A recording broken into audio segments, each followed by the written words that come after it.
Hello and welcome to another Hope2Sleep Charity webinar. My name is Tim Brown. I'm the Vice Chairman for the charity and also the moderator for tonight's event. So we'll be focused on the correct procedure for patients with sleep apnea when undergoing surgery that involves a general anaesthetic. It's a really important topic because of the anaesthetic's impact on the body, particularly with regard to airways and breathing rate. And purpose of this night's webinar is because it can be particularly dangerous if you do have sleep apnea. Fortunately, we have three excellent speakers who are going to share everything we need to know, and so we hope to learn quite a lot this evening.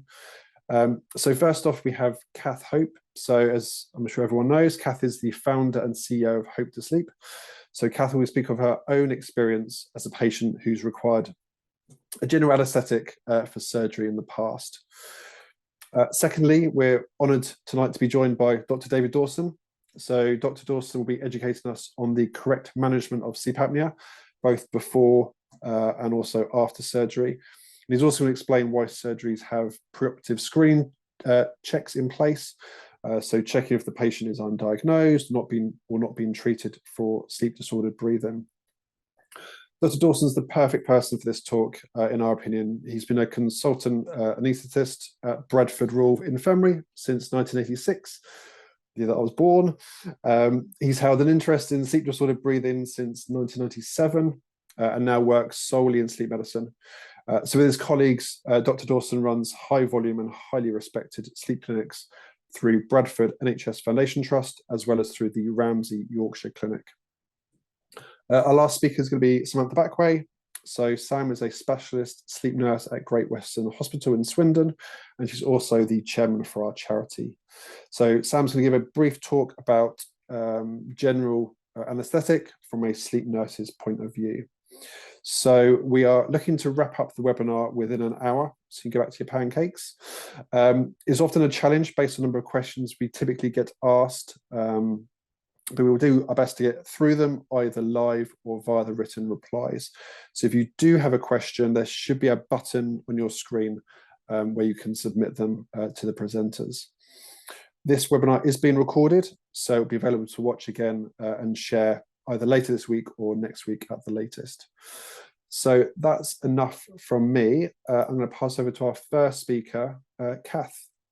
Over to you.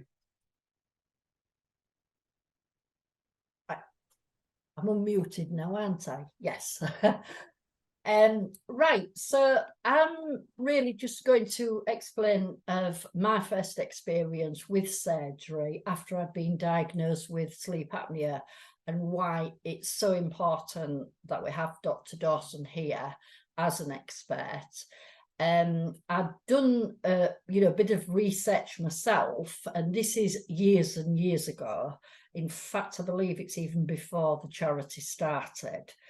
And I was going in for nose surgery. I was having my turbinates reduced and septoplasty, I think that, I forget now because I can't remember whether I had that done the second time because I've had two surgeries on the nose.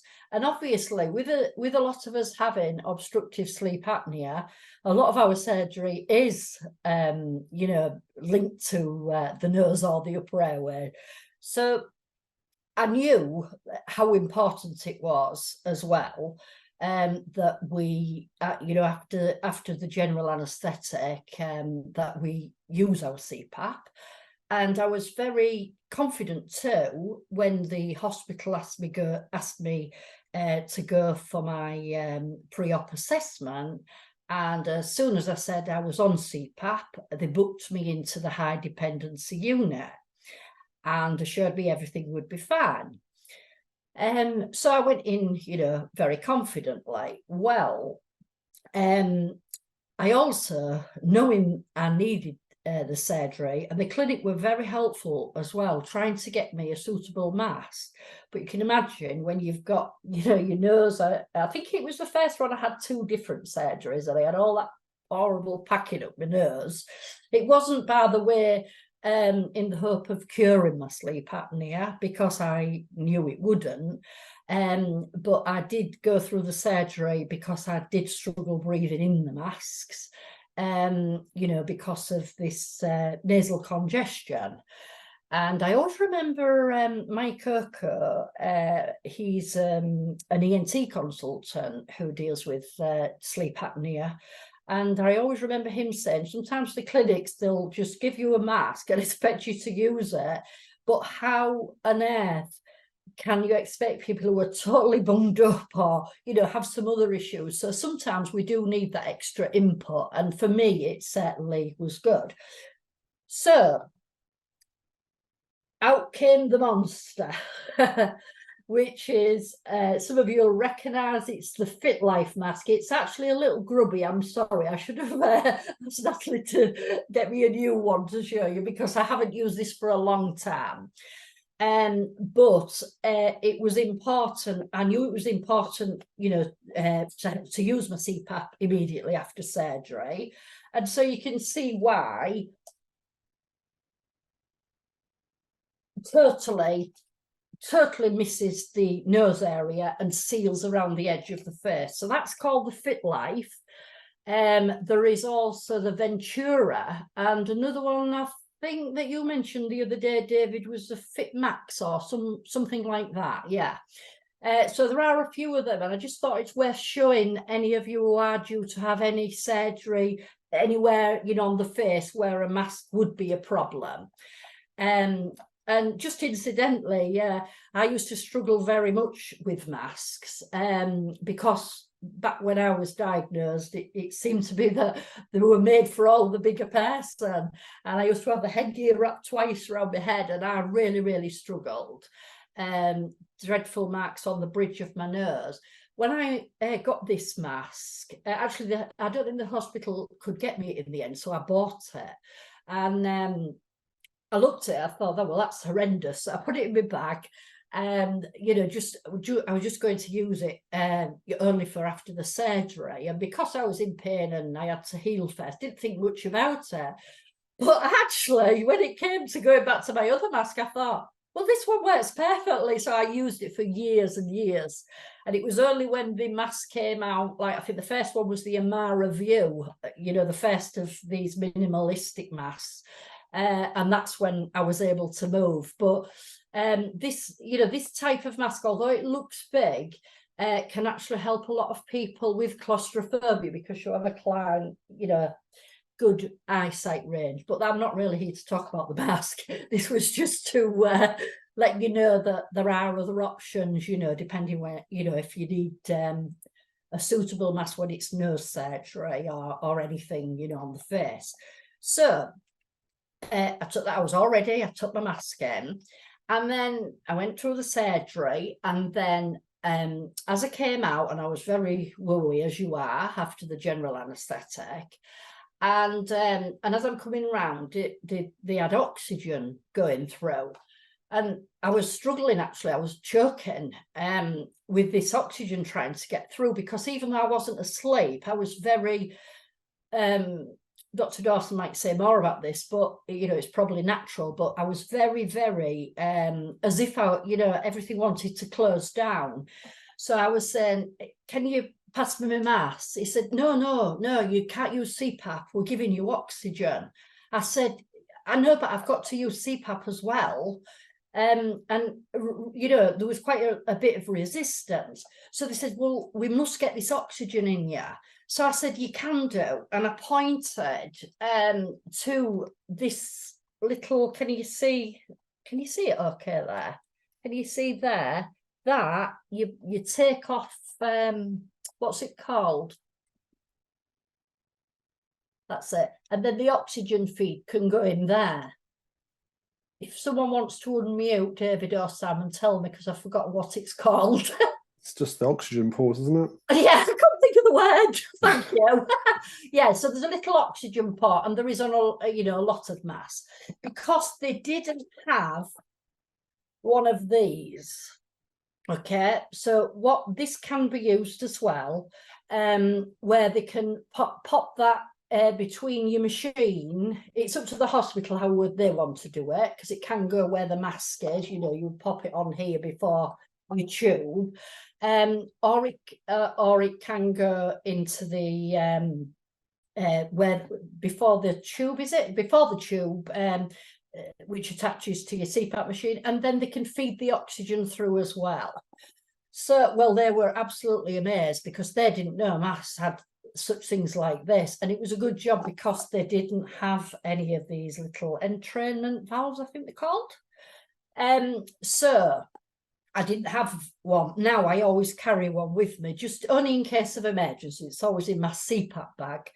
Anyway, so all was great. I got the mask on, and I was feeling better as well. I wasn't choking anymore. And then I was pulled into the onto the ward. So I'm on the ward, and I had the same argument again. They wanted to take my CPAP off because they assured me that the oxygen was going through. And I said, I've just explained all this. Please, will you go back to recovery? Because they were adamant I wasn't going to use my CPAP. I said, please go back to the recovery nurse and speak to her. I said, because I was getting past myself by now, because I'm still just, nicely coming round. Anyway, the same thing went through. I showed them, what needed to be done, how to get that oxygen into my mask, and everything was okay.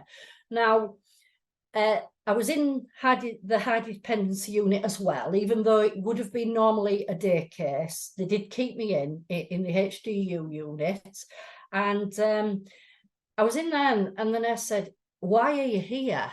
I said, "It's extra precaution." So I had a nurse looking at her that didn't really know what she was dealing with. But fortunately, I was okay. As long as I had my CPAP, I was happy. Everything went well after that. I came home, recovered very well, probably quicker because I was, getting good oxygen, because I faithfully use my CPAP every night. And I'm just pleased to say that about 18 months later, I should have said they did actually thank me. They thanked me for the education of the patient, educating them. And, they were actually pleased. And about 18 months later, I went to the same hospital for another nurse surgery. And do you know what? It was a dream. Everything was ready. They must have learned so much. They probably had meetings, I don't know, afterwards. But you never need to worry if you go into that hospital now. So I just wanted to give my experience, before handing over to Dr. Dawson, who is the expert, of why it's important. Because, as I've told him, every single week, at least 3 times in the group that we run, people are asking. One lady last week, she just had some surgery on her knee, and she said, he won't let me use my CPAP. The surgery was on her knee. So this is why tonight is so important. So I'll be quiet now and pass over to Dr. Dawson. Thank you.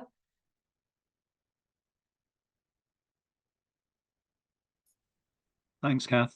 I'm just, there we go. That looks like I've got it. Now, can I just check with everybody? Is that everybody seeing the screen I'm sharing? Yes. Brilliant. Thanks, Tim. Right. Well, welcome everybody. Wow, I had no idea just how popular these webinars were, and thank you so much to Kath and the team for inviting me. I really do appreciate it. So, as Tim's already said, I've been doing this for a little while now, and I'm working with my colleagues. Sorry, I'm just using the wrong keyboard, so. And it's not moving on. There we go. Tim's already told you a little bit about me. And it was because I came across a patient who behaved abnormally in response to some sedation that I actually got involved in sleep medicine. And now with my colleagues, we're setting up different services through our company Sleep Doctor. We're actually working with commercial partners, and it looks like we're going to be doing some waiting list work for the NHS, which is great because I think between us we can set up a service that's going to really make some difference. But let's talk about anaesthetics. So Kath gave me the original title, but actually the other title could have been, why is my surgery being cancelled?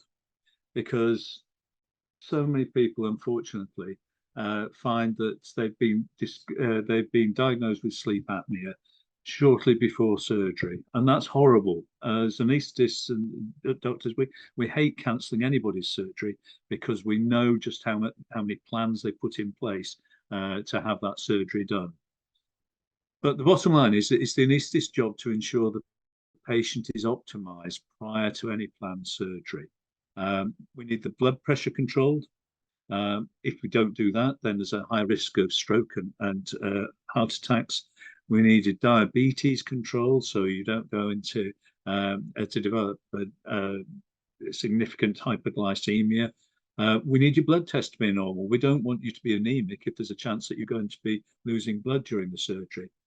And we don't want chest infections, because if we anaesthetize you on top of that, then you're more likely to develop pneumonia post-operatively. So all those sort of things we've done, well, since I very much first started in anaesthetics, which was a very long time ago. But sleep apnea has become recognised as one of those other conditions which it's important to investigate and treat before surgery, so we make the surgery as safe as possible. The aim is to minimise the perioperative risk. So what are the risks? Well, untreated sleep apnea patients are more sensitive to our anaesthetic agents, to our sedative agents, and also to the opiates, which are the major pain-killing drugs.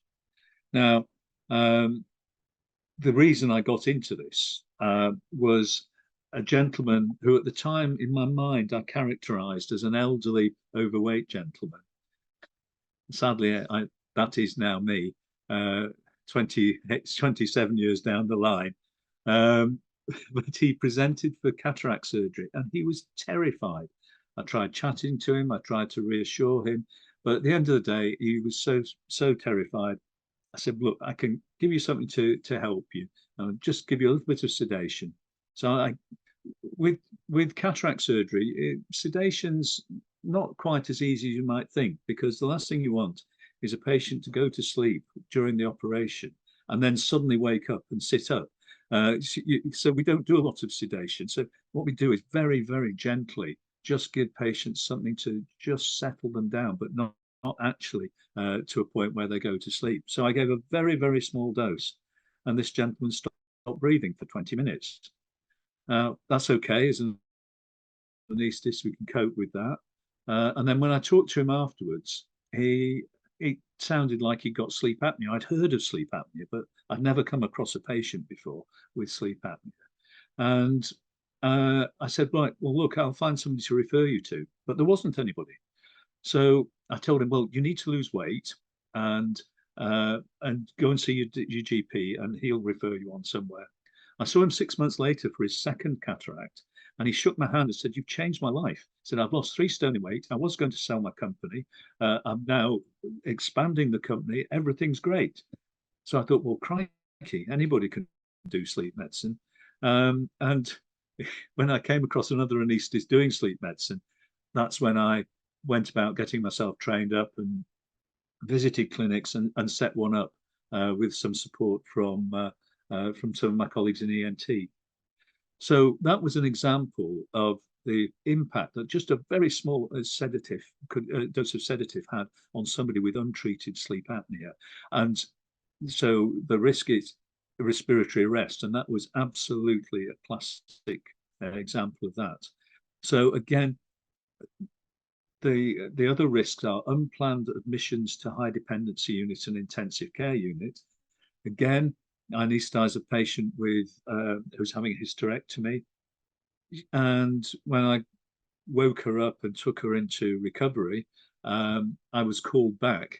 My colleagues all very amused, because I'd been telling people just how important it was to screen for sleep apnea, and there was my patient demonstrating sleep apnea, and as a consequence, we then, obviously, we looked after her. She went to a high dependency unit so that we could monitor her post-operatively. But really not the most obvious person to have sleep apnea. So that's why the sort of screening that we do now is highlighting some of the individuals we may have missed previously. And of course, the increased risk of death, thankfully, is incredibly rare. But when I look back now, and I consider some of the case reports I'd seen in the past, now with the benefit of hindsight, I suspect that in some of those cases, sleep apnea was at the root of that, which is really sad to hear. But actually, it was our level of understanding at that point. Now we understand far more about it. So people coming for surgery, I hope, can feel reassured that everybody is going to be doing the right things and looking after people, and avoiding those sort of tragic consequences. So how should we reduce the risk? Well, we should try and identify and treat the sleep apnea preoperatively. And so when you go to a pre-assessment clinic, if they find out you've got a history of snoring and witnessed pauses in breathing, or if you've had previous anaesthetic problems, that starts to raise the question in people's mind. And interesting, that lady having the hysterectomy, again, I should have twigged, but she was what we call a difficult intubation. Now, when people are having certain types of surgery, when you're absolutely fast asleep, the anaesthetist has to put a tube through the vocal cords into the windpipe. And usually that's quite straightforward. But sometimes it's really difficult to do. That's called a difficult intubation. Now, that's because the anatomy of the airway is unusual and means you can't get a good view. Well, sleep apnea is all about difficult upper airways.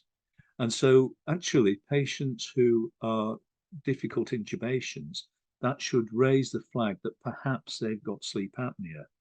And equally, my anaesthetic colleagues should be aware that if a patient's attending for anaesthetics and has sleep apnea, then it's appropriate to think, well, perhaps there's a difficult airway here, and have all the appropriate kit available to facilitate looking after that patient safely. So again, picking up previous anaesthetic problems in pre-assessment is important. Then there's a stop-back questionnaire. This is a quick questionnaire, which I'll talk about shortly, but that's a way of identifying people who may be more likely to have sleep apnea. And then treating the sleep apnea preoperatively, we normally say, if you've got severe sleep apnea, we'd like you to be on CPAP for 6 weeks prior to surgery, in order to try and normalize the situation, so when you present for surgery, you are as safe as we're going to get you. And that's everything about anaesthetic pre-assessment. It's about making it as safe as possible. Another way of reducing risks, make sure everybody is aware that the patient has sleep apnea. So if you're the patient and you have sleep apnea, when you go and see your surgeon and they're consenting you for surgery, please make it clear, I have got sleep apnea. And just as Kath has pointed out, for her particular type of surgery, then the mask that she's been using in the past wouldn't have been appropriate. So the question, of course, then to the surgeon is there anything that you're going to do to me that means I can't wear my CPAP mask? What do I need to do to actually make sure I can wear CPAP if needed? Inform the pre-assessment clinic. Now, I put here, check if the CPAP needs PAP testing. They shouldn't need that. But every so often we come across a hospital where they say, oh, if you're bringing in your electrical equipment, it has to be tested by us. Ask the question at pre-assessment to make sure there are no hiccups when you actually come in. And of course, please, in red there, please tell the anaesthetist. Because when you tell the anaesthetist that you've got sleep apnea, everything changes a bit. We take really good care to make sure that everything is in place to look after you. And if it's necessary to have a high dependency bed afterwards, then we'll make sure that's set up. That post-operative observation is really quite important. But if you're a well-established CPAP user and you use it regularly, basically, as far as we're concerned, you're back to being a normal patient. That makes a big difference to you. And we wouldn't necessarily say you needed high dependency care if you were a good CPAP user, well established and compliant with therapy. If your CPAP use isn't quite up to where we like it, then we would suggest a high dependency and greater monitoring post-operatively. Further to reducing the risk, use the CPAP post-operatively. So anybody who uses CPAP should be using the CPAP in the post-operative period. Individuals who are diagnosed with sleep apnea but not effectively treated, as I said, need the high dependency unit post-operatively. There are a few situations where surgeons may prefer that CPAP wasn't used. They're very few and far between, but that discussion is something that should be done at the point of consenting. And if you're not able to use CPAP, then you need to be monitored on a high dependency unit. The only drawback about that is that, unfortunately, high dependency unit beds are a scarce resource. And whilst every attempt may be made to book that bed, on the day of surgery, if somebody has come in and needing emergency care, that bed may disappear. And unfortunately, in those situations, surgery may need to be postponed, which is obviously not something that anybody would want. But it is important that people who aren't able to use their CPAP, they need a higher level of monitoring post-operatively. So the stop bang questionnaire, this was designed by Frances Chung, a picture of her there, very dynamic lady. She's a professor in Toronto, and she established this quick 8-question questionnaire, which is objective. So it's far better. Well, a lot of people, you may have come across the Epworth Sleepiness Scale, and in the past, prior to the stop bang, there was an attempt to use that as a screening tool. It really isn't, and I can say that with some confidence because I was at a meeting in Australia, and a friend was presenting a poster that basically said Epworth is rubbish for screening for sleep apnea. And she grabbed my arm and said, "Crikey, Murray Johns is coming over." Now, Murray Johns, a now retired respiratory physician, was the chap who devised the Epworth Sleepiness Scale.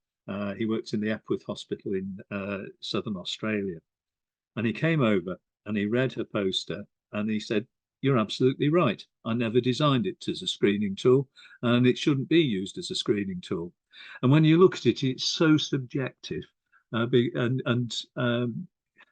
It really isn't useful in that. It's good for assessing how sleepy an individual is, and then using it afterwards to say, has my intervention changed anything? And that's exactly what Murray Johns set it up to do.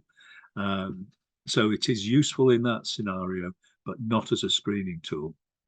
And the stop bang, as we can go through it, I'll score myself. So, do you snore loudly? Sadly, yes. So I score 1. Am I tired?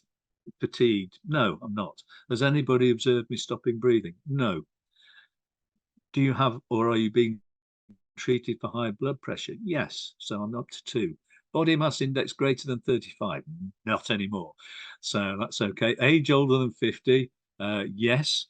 Neck size? No, 16.5. So I'm not scoring there. Gender? Male. Okay, I score 4.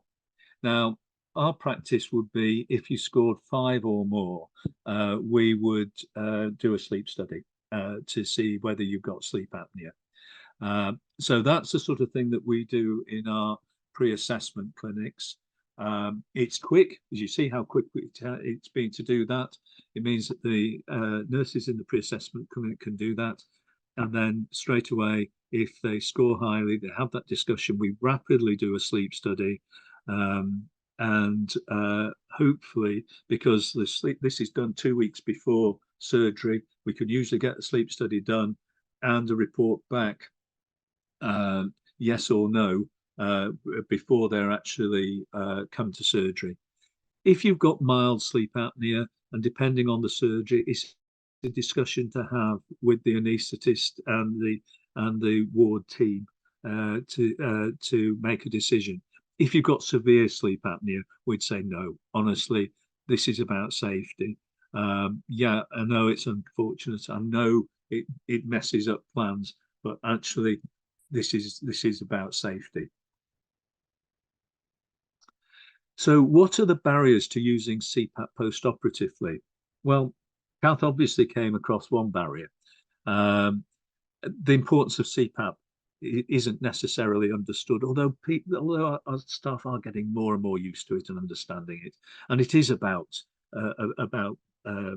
seeing these things more frequently and losing the fear about it.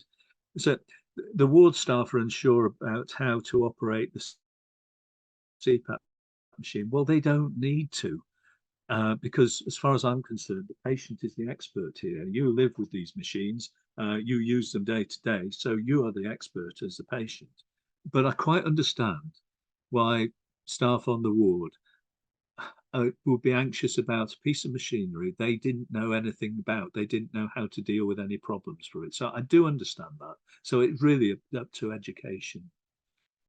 There's a worry about equipment being lost or broken. Goodness knows, hospitals do seem to manage that really quite well.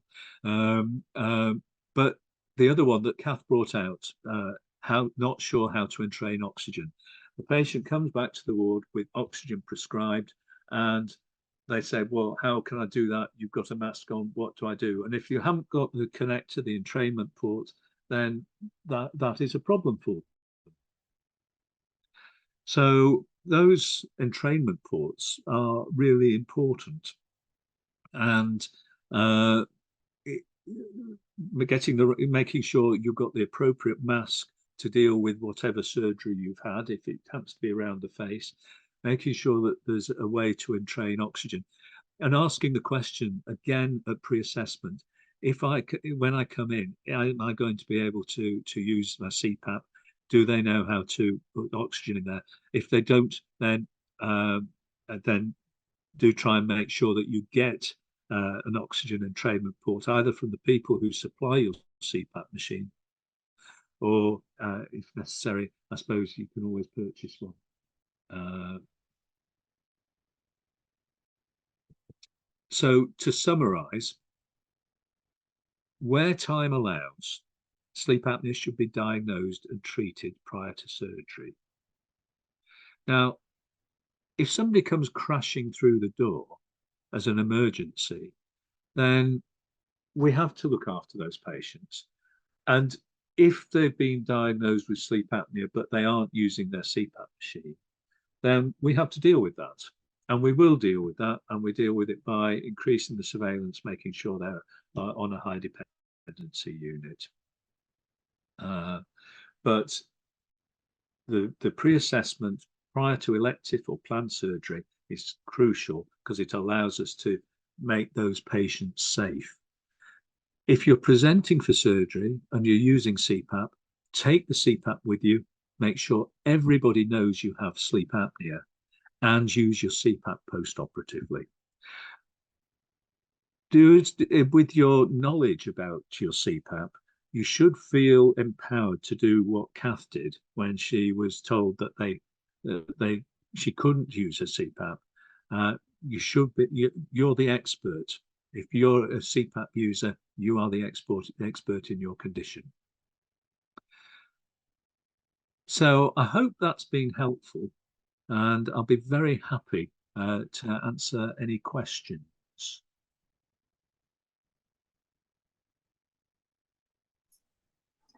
Thank you so much, David. It's incredibly interesting, but also important. I mean, you can tell by the number of people on this webinar, it's such a key topic for everyone. And it sounds like the key takeaway is just communication. Yeah. You know, everyone that you engage with during your pathway, make sure they're fully aware of your therapy. I think what we'll do is we'll go to Sam, and then we should have plenty of time to go through the flood of questions that are coming through from the attendees. So if it's okay, we'll pass over to Sam for your presentation and speech. Oh, thank you, Tim. I just want to start off by saying thank you, David, for that really interesting and informative talk. And I'm sure everybody on the webinar found that brilliant and really, really enjoyed it. So thank you so much. And also for giving up your precious time to do this with us. We really do appreciate you, David. Thank you so much. Yeah. I'm sure everybody agrees with me on that. So thank you. So mine's only just a quick talk, really. I mean, Kath and you, David, have covered everything, really. But in my perspective, quite a few years ago, when I first started out as a sleep nurse, I was getting a lot of patients coming in saying that they'd had some surgery and they weren't allowed to use their CPAP. Same thing as Kath said, they weren't sure about the CPAP machine. They didn't know how to use it. They had problems with putting the oxygen on. And also a lot of the staff were going, oh, it's fine. You just need oxygen. That's all you need. That's all they kept telling them. And of course, the patient believed them.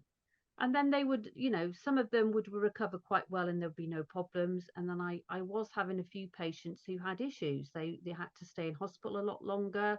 They had problems coming around the anaesthetic as quick. So I found this was happening quite a lot. So I thought something's got to be done about this. So I actually set up some training sessions for recovery staff. And I actually went down with a load of CPAP machines and masks and entrainment ports. And I was really quite shocked about their lack of knowledge on how to set these things up. And they were quite fearful of these machines. But once I'd done a few lots of training, like you say, education, they picked it up to the point where I was getting staff from the ward and from the recovery, and still do, coming up to me, ringing me up, saying, I've got a patient down here. They haven't brought their CPAP in. Can we come and get one? Can we have an oxygen entrainment port? Or, you know, so they are actually flagging it and picking it up and absolutely helping the patient more. With the ward staff as well, same thing was happening. Like you say, they were, I mean, it even happens on the medical wards. The staff don't know what they are, don't know how to use them. They're fearful of them. So they'll do anything they can not to put the patient on it. We'll just stick a little bit of oxygen on and hope for the best. But it is training and it is getting round everybody. And I do try my best to educate as many people as I can. And it has helped. It really has helped. I mean, we've got a really, really good relationship with our surgical assessment, our pre-assessment centre at the Great Western. I get hundreds of referrals from them. They're very keen on getting their patients checked and sorted before their pending operation.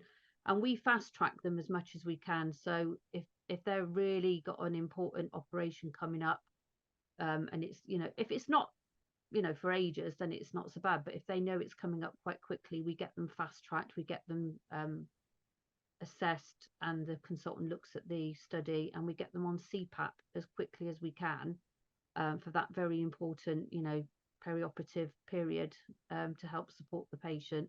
We do get some that never want to use the CPAP, don't want to use it, and they understand the risks, and that's obviously up to them. But the anaesthetists generally explain that to them, and the risks, and they'll wear it. I even had an anaesthetist ring me only not last week, the week before, asking my advice on a patient who he'd got sat in his clinic, and he thought they had sleep apnea. So we have a really good relationship with perioperative staff and the nurses, and it just really shows that important relationship, doesn't it, between the sleep clinics and the preoperative staff to get these patients sorted quickly. So I think that's probably all I can say on it. I think you've all covered everything. Thank you. No, that is really helpful. Thank you, Sam. Yeah, excellent set of presentations and talks this evening. Such an important topic. We've been flooded with questions, which I need all of your help to try and get through some of these. Can I just ask one? Just really quickly, because this has come up twice now. I spoke about this oxygen port adapter, and David, you mentioned, you know, trying to make sure you have one. Samantha said that in the recovery, they sometimes ask her, why are they not used very much, David, in anaesthetists post-op? Is it not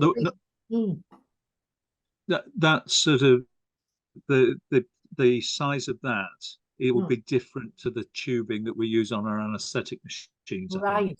I think that's part of the problem. So you want one that you make sure will fit the tubing on your CPAP machine. Because we do have these on the website, Right. and a lot of people have bought them. Right. And I have one. I mean, this is from my bag. It's just always in my CPAP bag, just in case. But to be fair, I actually thought that they would actually exist. You know, I thought there'd be a routine piece of equipment. So that's interesting. Yeah. No, I'd agree with you. And I think as more and more people are presenting with CPAP machines, it's absolutely appropriate that the hospital should have a stash of them. Yeah. It's not as if they're going to break the bank by doing that. No, because they're not expensive. No, they're very cheap. But I think some of the questions coming up I've been looking through. It's all about, there's a lot about training and about people, us raising awareness with our staff. And I've just been reviewing a load of applications for awards for teams of people in the hospital, and it strikes me that this is something where we could actually look to develop a CPAP champion in a hospital to actually go educating both ward staff and theatre recovery staff. Like what Sam's been doing her own back. Yeah, absolutely. Sam is the example of that, and if we can replicate that throughout other hospitals, then that would be brilliant. Yeah, I just thought it was worth mentioning because I was surprised that they're not there. So yeah. I'm glad I have one in my bag anyway. One question that's popped up is, what happens if you are resistant to anaesthetic and require more of it, I guess? So maybe it's high dosage, if that's the correct term. Everybody's different. And so we don't sort of...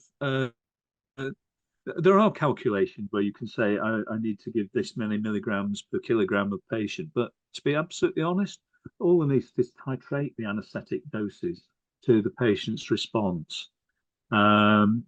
That's why often when you're in the anaesthetic room and they're starting to make you feel sleepy, the anaesthetist will be talking to you, and when they're talking to you, they're gauging how you're responding and judging, and that's all about judging the right dose.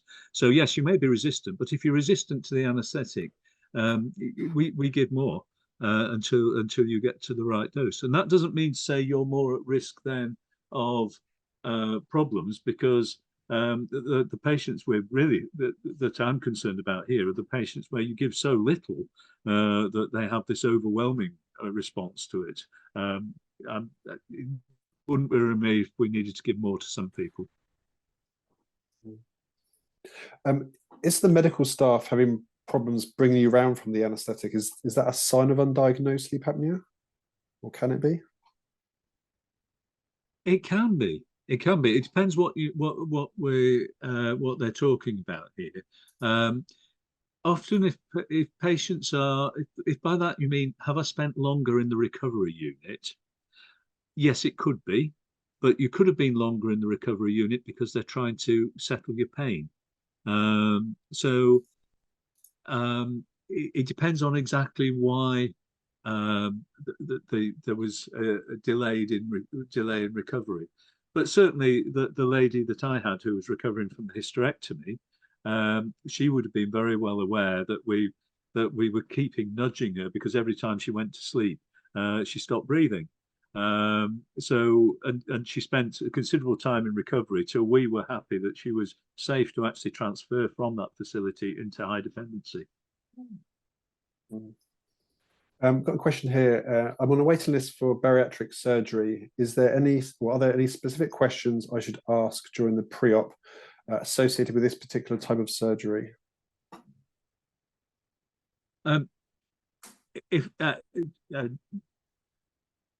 Some hospitals, not all, but certainly at ours, we screen all patients presenting for bariatric surgery, which may seem a bit mean, because sleep apnea isn't just about weight; it's about the upper airway. So a good significant percentage of people presenting for bariatric surgery do not have sleep apnea, and actually, if you look down their throats, you could drive a bus down there; they were never going to get it. So it seems unfair we screen everybody. But if you have, but it is important to say, well, okay, I'm in this situation, I'm carrying more weight than I have. If they have any indication that they may have sleep apnea, then they feel that the people have seen them stopping breathing, or they're excessive snorers or very fatigued. If they've got symptoms suggestive of sleep apnea, then they should certainly ask to be checked for sleep apnea and treated beforehand. But again, those patients coming for bariatric surgery, it's one of those situations where everybody is geared up to look after those patients with those particular problems. And so whilst in the past, when people came and they got raised body mass indexes, it was more of a challenge. Now, because those lists are set up specifically for that patient group, everybody's tuned into what they should be doing and look after that patient safely. Are there any differences in terms of treating the patient between obstructive and central sleep apnea? Well, central sleep apnea, the causes of that are briefly high dose opiates, so people who are taking lots of opiate medication, cardiac failure, or decreased cardiac output. That could be atrial fibrillation, or it could be somebody with severely constant heart, or a neurological cause. So, yeah, those are very different comorbidities, conditions apart from the sleep apnea. So we'd really want to understand, why have you got the central sleep apnea? And until we knew that, you plan your anaesthetic accordingly to cope with that. That's why anaesthetists see patients preoperatively, so that we can change things and actually adjust our anaesthetic according to what they require.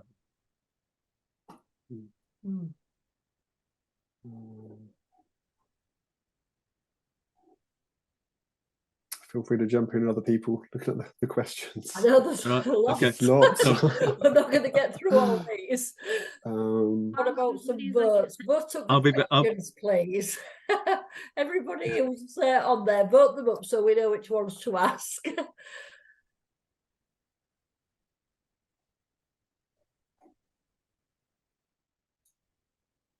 One of the things that you did say to me once, David, which would be worth saying, I can't remember how you said it, because there are some people who always say, I was absolutely fine, I never used mine, everything was fine. Which is very good. It's very good. We're very pleased, but we can't take it for granted. And you said something to me, and you mentioned the word car crash. What was it you said? Why?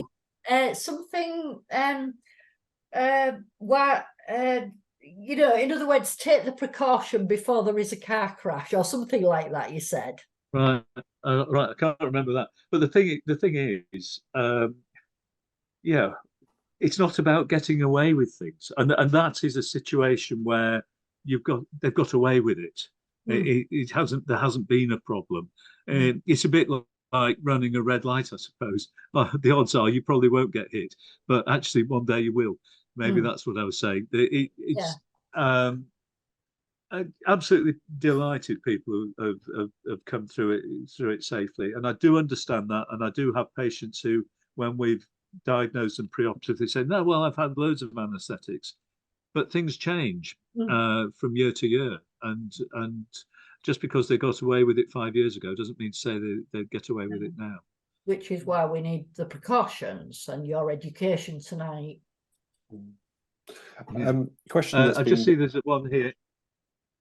Sorry, no, carry on, Tim. Oh, just going to say, one that's been highly voted is how safe is gas and air pain relief for a patient with severe sleep apnea?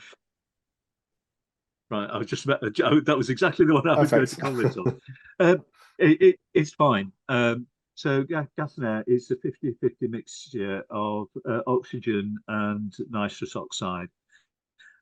Nitrous oxide, in order to anaesthetize you, you'd have to fully anaesthetize you by itself.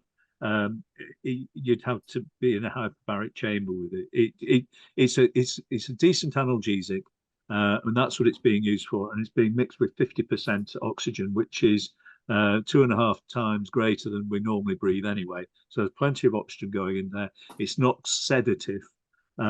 It's just analgesia, so absolutely fine. Did you have a question, David, you'd spotted? No, it was that one that I'd spotted. Oh, was it? Yeah. Yeah. Interesting. So does does adjusting anaesthetic around mean changing the dosage or changing the type? Or possibly both? Possibly both. We've got our anaesthetics have changed dramatically. Believe it or not, I can actually remember using ether. I'm that old. But things have progressed so our anaesthetic agents are brilliant now. They are so much safer, and techniques are being developed now where we are giving anaesthetics which are out of the system really very quickly. Part of the reason I stopped giving anaesthetics 6 years ago was I recognised that things were moving on, and I either really retrained or I let my younger colleagues continue with it. And since I got the opportunity to go into sleep medicine full time, I thought it was sensible to do that. But the anaesthetic agents these days, they can be out of the system really, really very quickly. And so if we're concerned about patients and want to make sure we can rapidly get them to recover, we use something like total intravenous anaesthesia rather than gases and things. So yeah, every operation, every patient, the anaesthetic is tailored to that individual scenario. Louise Jane has asked the question, does anyone produce a leaflet? And in actual fact, Dr. Dawson has offered to write us an article, which is going to go onto the website. And, you know, to back up this video. And I think we could have that as a downloadable leaflet, David. I don't think you can get out of it now, David. No, you can. And I think I've been hijacked here. and I think, yeah, we've got some good links we can share from, you know, the websites as well, you know, the anaesthetist websites as well. Yeah. And then we could have that as a download that patients could just download off the website when they need it. And we can get them in hospitals as well. Yes, with so you know, you got your work cut out for the next few days, David. Sounds like it. Sounds like it. Yeah, but it would be good, because that's what we always need when we're as non-experts trying to advise people in our group. It's where we need to be able to point them somewhere, which we'll be able to do when the article's there. Are there the same risks with upper airway resistance syndrome and anaesthetic? That's an interesting one. You see, because we all recognise that there are some people who are stopping breathing 60 times an hour who say, I feel great. What are you worried about? And you put them on CPAP, you treat it, and you say, you must feel better now. No, I feel just the same. And yet I'll see somebody who's stopping breathing 8 times an hour say, I feel absolutely wrecked. And I put them on CPAP and they say, wow, that's fantastic. What we don't know, and the research that hasn't been done, and it'd be quite difficult to do. I don't know whether that individual at 60 times an hour who never felt compromised by it, I don't know whether he's less at risk of being sensitive to our anaesthetic drugs than the individual who's stopping breathing 8 times an hour but feels wrecked. So by the same token, thinking about upper airways resistance syndrome, where you haven't got sleep apnea, but you're working really hard to drag air in, and that's disturbing your sleep, and you're starting to feel excessively sleepy. And it's a really good question, and I don't know that I've got the answer to it. What I'd say is I'd be really cautious, and I'd be upfront and say, look, I haven't got sleep apnea, but I have got upper airways resistance syndrome, and it really impacts on me, and there is a possibility that might make me as sensitive to the drugs as somebody with sleep apnea. So please, can you be aware of that? Mm. And any anaesthetist would be happy for a patient talking to them and raising flags like that. It's, you know, because it helps us. We don't want to pile into a problem. Whereas if we've been pre-warned about it, then just as I said, we titrate the dose against the patient response. So knowing that that patient may be a bit more sensitive, we titrate the doses appropriately. There's been a few questions around when patients are having a spinal anaesthetic versus a general. You know, should they be wearing CPAP? Any particular comments, suggestions for those people? Well, as somebody who had 2 spinals last year for knee replacements, your sleep, if you're going to have sedation with your spinal, then yes, I'd wear your CPAP mask. If you're going to be wide awake and chatting to the anaesthetist, then there's no need to. Does that mean that you're not at risk post-operatively? Well, if you're going to have potent opiates post-operatively, then that, you know, again, you should be wearing your CPAP post-operatively if you're going to be really drowsy and sedated as a consequence of the opiates once the spinal's worn off.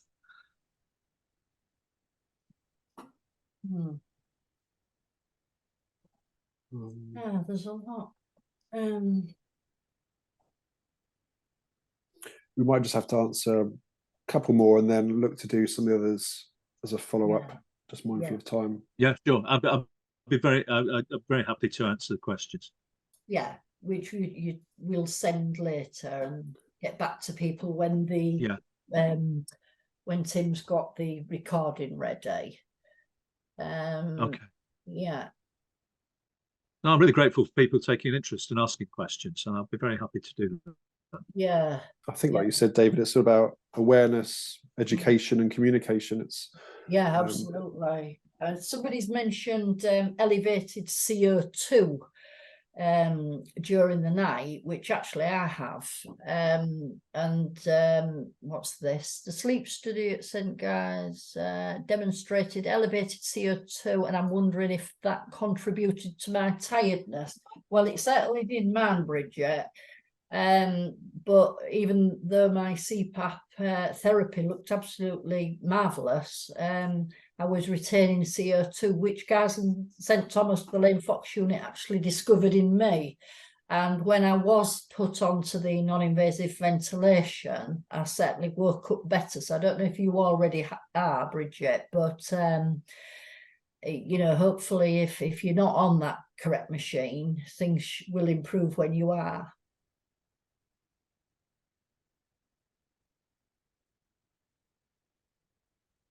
Thanks, Carol. I'm glad you enjoyed it. I certainly have as well. Off to buy an adapter. I think we better get more stuff. To tell you the truth, I thought I was being overcautious. And other people who've bought them, and they've mentioned in our group, I think other people have thought they've been overcautious, but now we know they're actually not freely available. I think it is all worth us, but it is something that, you know, you can do, David, can't you, with your own, you know, contacts with those relevant departments, you know, so they know that, you know, to have a few on hand, because not all sleep clinics will have them either. Couple of short questions. So Grace has asked, she was asked for their pre-settings for the machine, but didn't know what information I had to give them. So I guess that's... Well, yeah, I'm not sure why they wanted that, because they shouldn't, the hospital shouldn't be adjusting them unless they're saying, well, we're going to use our machine, not yours. But if it's an APAP machine, most are left at the default settings, arranged between 4 and 20. And certainly, so I'm not sure why they'd be wanting that. Sure. I think you mentioned about putting people onto therapy for at least 6 weeks prior to their procedure. David's said that some clinics are saying 6+ months to postpone an operation. Do you think that might be a bit too long? Perhaps it depends on the procedure. Yeah, but it depends. It depends. If you're somebody who cracks on and gets on with CPAP straight away, and you are feeling, you know, you're feeling significantly improved by it, then I think 6 weeks we felt was reasonable. The reality is, probably, whilst we're saying 6 weeks, by the time they've been put back on the list, it'll probably be at least another 2 to 4 weeks on top of that 6 weeks, because we check them at 6 weeks. How are you doing? We also encourage them to contact us in between times if they're struggling, because we want to optimize them as quickly as possible. We really don't want to delay their surgery any more than we need to.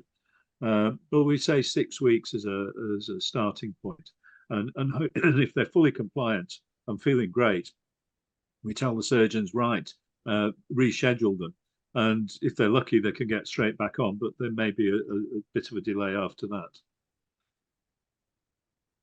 One question that does come up a real lot, David, and it might even be in these questions there, is that some people get a little bit confused because they think that they should have the CPAP while they're having the surgery. If you could just reassure them that you are fully in control of our airways. Yeah. No, if you're having a general anaesthetic, the anaesthetist is managing your airway.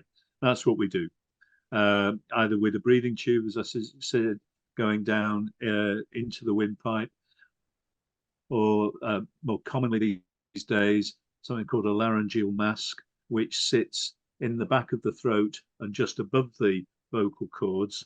But that means that any obstruction which you would have from your sleep apnea is bypassed, because of the tube going back down there, right down where the vocal cords are.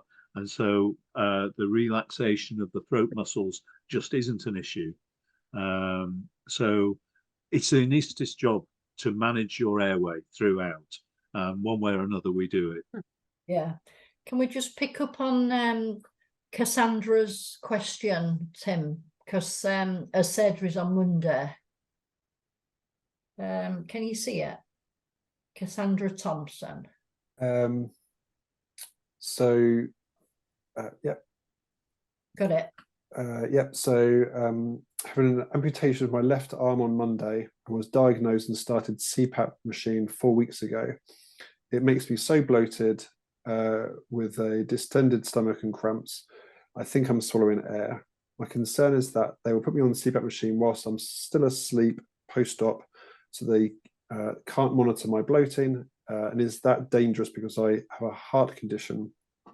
Does the bloating put organs under pressure? Gosh, well, first of all, Cassandra, I'm really sorry that you're having to have that surgery. Right. Just reading through that again.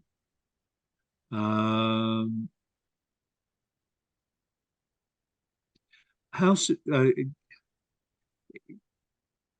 be interested to know how severe the sleep apnea is here.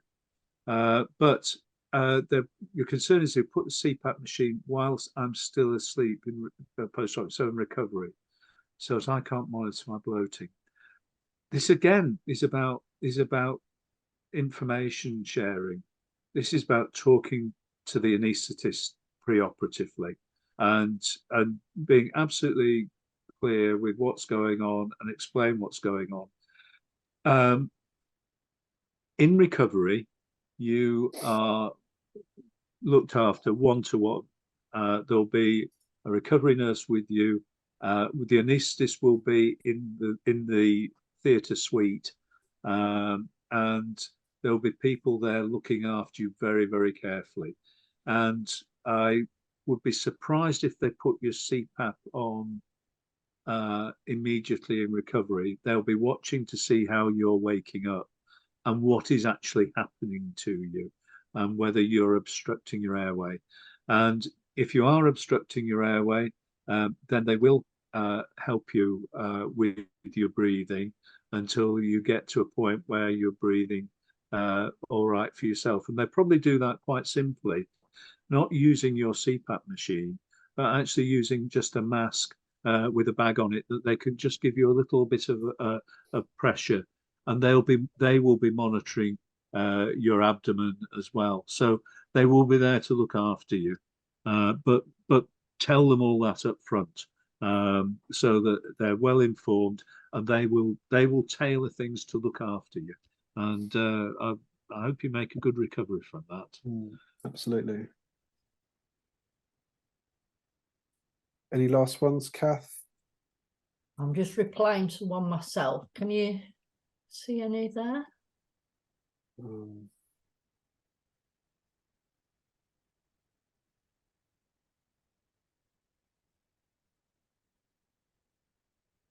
I think in the interest of time, we may have to wrap up, but I think what we'll try and do is follow up. So when we finish the webinar, we get an export of all the questions with contact details, so we can try and follow up accordingly, because there's been a huge flood of questions, which just shows the importance of tonight's topic. So I would just like to thank Kath, Dr. Dawson and Sam again for your really valuable talks this evening. Thank you everyone for joining. We really appreciate and value your time. I think the key takeaway is just awareness, communication, and education, and things are getting better and they will continue to do so.